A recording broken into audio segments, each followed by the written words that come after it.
Meu nome é Luigi Rossi Fermo e eu tenho 8 anos de idade. Lola, eu sou 10 anos. Nina, eu sou 11. Meu nome é Cecília e eu tenho 8 anos. Ana Carolina e a minha idade é 8.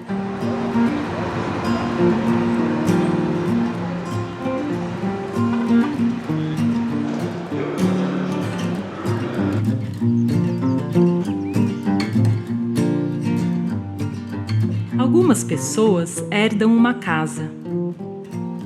Outras podem herdar algum dinheiro. Tem também aquelas que herdam uma chaleira de ferro ou uma coleção de selos. Pode ser ainda um nariz pontudo, uma testa larga ou uma canela fina. Mas algumas pessoas recebem uma língua como herança. A Inglaterra principalmente Londres, é uma cidade de centenas de línguas. E você andava, se você está andando no centro de Londres, às vezes é até difícil você encontrar alguém falando inglês, entendeu? Então tudo isso, aquela multiculturalidade de Londres me fez sentir muito, muito em casa. Eu saí de São Paulo em 93, comecei nos anos 90. E aí eu vim pra cá, mas achava também que ia ficar só 6 meses, que não ia ficar.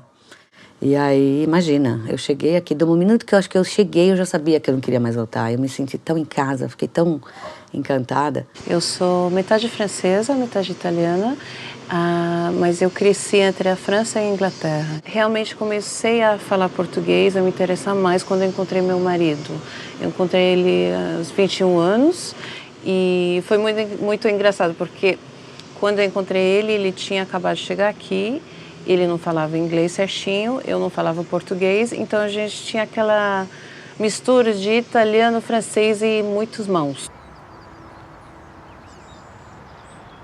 Eu sou pesquisadora na área de bilinguismo, trabalho com várias línguas, mas uma grande parte do meu trabalho é com o ensino de português como língua de herança para as crianças de famílias brasileiras que estão crescendo no Reino Unido. E como consequência do meu trabalho acadêmico, eu fundei, junto com outros colegas professores, uma associação, uma ONG, chamada ABRIR, que é a Associação Brasileira de Iniciativas Educacionais no Reino Unido, que a gente transforma o conhecimento acadêmico em ação social, em apoio às escolinhas brasileiras.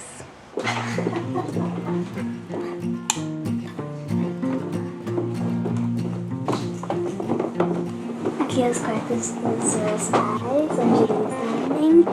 E aqui é o office do meu pai. Aqui é o quarto do meu irmão. Eu e a Marília decidiu que a gente vai separar partes. Então essa é a minha parte e essa parte da minha mana, porque eu brinco muito e eu faço muita messe. Eu falo francês com meu papai e falo português com minha mamãe. Com a minha mãe, português, com meu pai, alemão e na escola, inglês. Na minha casa, os meus pais falam para mim em português, mas às vezes eu respondo em inglês. Português como língua de herança é como está sendo chamado no Brasil. E os Estados Unidos também têm esse conceito de língua herança. Mas é basicamente, então, a situação de crianças que vieram do Brasil porque nasceram lá, ou crianças que nasceram aqui e têm alguma ligação familiar com a língua portuguesa. Mas ela pronto, essa mingau. Ela dorme com mingau, toma banho com mingau, enfim. Lancha com mingau, faz lição de casa com mingau. Mingau tem tudo. Eu nasci em Portugal, então eu vim aqui com 4 anos, então eu já sabia, assim, mais ou menos falar português. Aí quando eu cheguei aqui eu fazia aulas de português. Eu falo que eu sou brasileira, só que eu nasci em Portugal e moro em Londres, então é meio confuso. Mas, eu digo que eu sou brasileira, e um pouquinho em português e um pouquinho em inglês. A minha pesquisa de doutorado foi uma pesquisa sobre a relação de língua e identidade, mais especificamente tentando entender como que as famílias escolhem a língua para estar interagindo com as crianças, educando as crianças. E foi muito interessante isso, primeiro de entender a importância emocional para as mães de estar falando português, independente do nível de inglês que essas mães tivessem, independente de tão integradas que elas estivessem na sociedade inglesa. Muitas dessas mães, determinadas a ensinar português e cultura brasileira para seus filhos, se uniram para transformar esse sonho em realidade. E assim, desde 1997, muitas escolas surgiram. Hoje, já são 20 grupos, que atendem aproximadamente 400 crianças por semana. Eu acho que ela surge de uma necessidade dos pais, de fazer com que essa criança não se afaste daquilo que é a nossa raiz, daquilo que é a nossa origem. E daí é que vem a ideia, por que não? Por que não um espaço em que essas crianças fiquem juntas? E ao invés de falar inglês, elas falam português. Que é a minha língua materna, né? E todos os meus parentes estão no Brasil. E igual os meus filhos ainda não tiveram a oportunidade de ir para o Brasil, eles têm que aprender a língua portuguesa para se comunicar com os parentes também. E se algum dia eles retornarem para o Brasil, como eles podem trabalhar ou adquirir uma profissão lá, se eles não souberem nem falar o português, nem muito menos escrever. Eu achava que ao momento que eu tivesse meus filhos aqui, se o meu marido sendo brasileiro, eu jamais teria nenhuma dificuldade deles virem a falar português. É óbvio que eles vão falar português, imagina. Né? Eu achava que era natural. E não é. O que eu percebi, então, foi que as minhas crianças, até os 3 anos e meio, o português deles era maravilhoso, só falavam português por causa da gente. E quando eles começaram a escola, foi coisa de dias. Eles voltaram para casa e era só inglês. E aí foi quando eu percebi que, peraí, eles só estão querendo falar inglês agora. Para mim é importante que ele fale com a minha família, que a gente consiga conversar com os primos dele, que a gente tenha essa comunicação, é muito importante para mim. As crianças têm a resistência, porque o dia a dia eles só falam inglês na escola, então isso existe, mas é dentro de casa, a gente, pelo menos eu, como sou brasileira, tentando falar o português com ele em casa. Também tem os desafios, porque eu trabalho falando inglês o dia todo, então eu me convivo com as pessoas só falando inglês. Quando eu voltar para casa, eu tenho que falar em português com ele, também é um desafio para mim. A minha ideia era, eu vou colocar a Thaís para aprender português, eu quero que ela aprenda, não era só o português, era a cultura brasileira. Porque o português ela pode aprender numa aula de português do Portugal. Só que eu queria que ela entendesse o sotaque brasileiro, que ela falasse com o sotaque brasileiro, mas sobretudo que ela tivesse uma noção da cultura brasileira, assim, que faz parte dela. Mesmo se ela não está ciente agora, faz parte da história dela. É Julia Santos. E como é que fala o nome dessa história em português? Grúfalo. Grúfalo, muito bem, a gente viu essa diferença, né? Um grúfalo? O que é um grúfalo? Ah, você não conhece? Um grúfalo. Um grúfalo tem presas incríveis, garras terríveis e dentes horríveis. Isso, Samuel. Tá lindo, Hannah.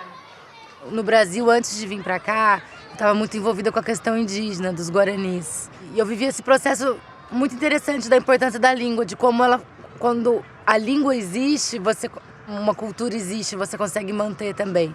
E quando eu cheguei em Londres, eu também não falava inglês. Foi quando eu descobri as escolas, eu fiquei super encantada. Eu senti nessas mães, e nesse processo, o mesmo desejo de que os filhos delas tenham a língua portuguesa para que a cultura brasileira não morra neles. Minha mãe e meu pai achei que era muito bom se eu aprendia o português, porque é parte da minha vida. Eu também, se eu não sei como falar, eu não posso falar com a minha família em Brasil. Eu adoro as pessoas, a minha família que mora lá, todo mundo tá lá. Eu sou daqui da Inglaterra, mas eu também sou brasileira. Então é melhor eu aprender português para me conversar com as outras pessoas portuguesas. Churrascaria, praia, família, todas as pessoas que estão lá e eu adoro tudo.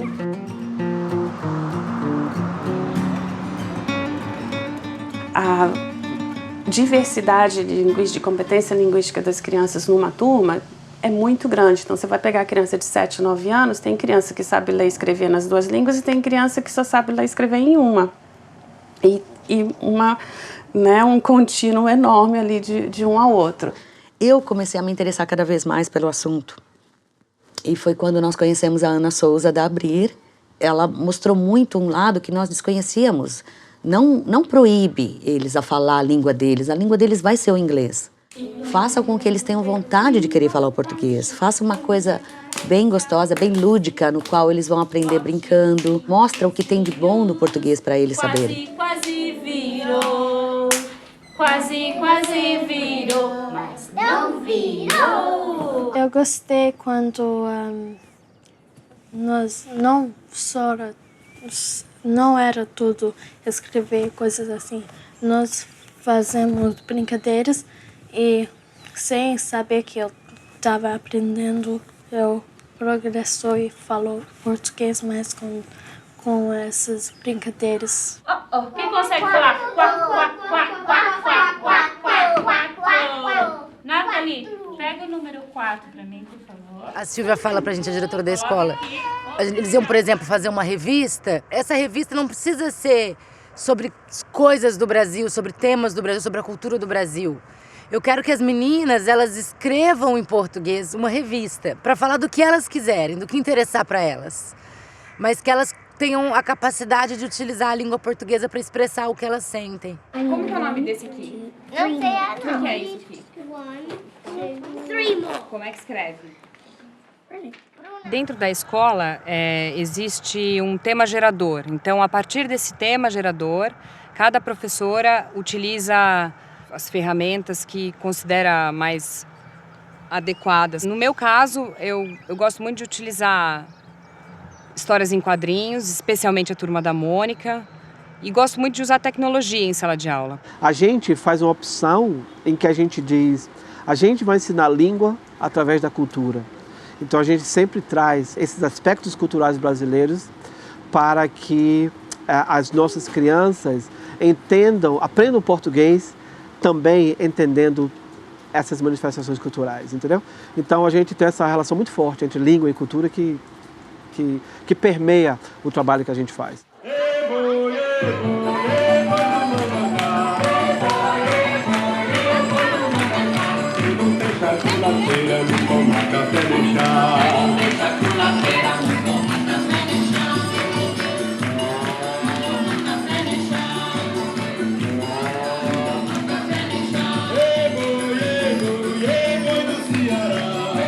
Todo mundo, para mim, tem uma necessidade de entender a sua própria identidade. Então, quando eu vejo a minha trajetória e quando eu vejo as minhas crianças, quando eu vejo as crianças do BREAC, eu acho que a função principal que o BREAC tem hoje é isso, é ajudar as nossas crianças a se perceberem como um indivíduo único, inserido num contexto que é bem complexo. É como se a gente trouxesse um pedaço do Brasil para cá. E hoje, se eu falar que eu vou retirar eles da escola de português, eles falam, não, tô gostando de estar lá. Todos os anos a gente tem turmas novas. Aí chegam crianças novas, pais novos, e a gente vê que eles vêm de lugares diferentes. Alguns vêm do interior, levam 2 horas para chegar até aqui. E passado assim alguns 3 meses, quando eles chegam na escolinha, um já dormiu na casa do outro, ou eles já têm um cinema para ir depois da escolinha juntos. E com isso você vai adicionando ali. Mas eu acho que cada vez mais a gente adiciona porque a gente está muito longe. Daí vai ficando pequenininho. E eu acho que é justamente a escolinha que a gente tenta fazer não ficar pequenininho. Eu acredito que através do conhecimento da língua portuguesa, a gente está também colaborando para a valorização e o respeito dessas crianças para o país, para o Brasil. Então, as crianças têm toda essa consciência assim, de que o português e a experiência cultural com o Brasil acrescenta ao que elas, quem elas são. Aqui, como eles falaram, como uma família, eles dois como a minha família. Sem essa escola, eu não vai ter todas as minhas amigas e a minha família aqui.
Música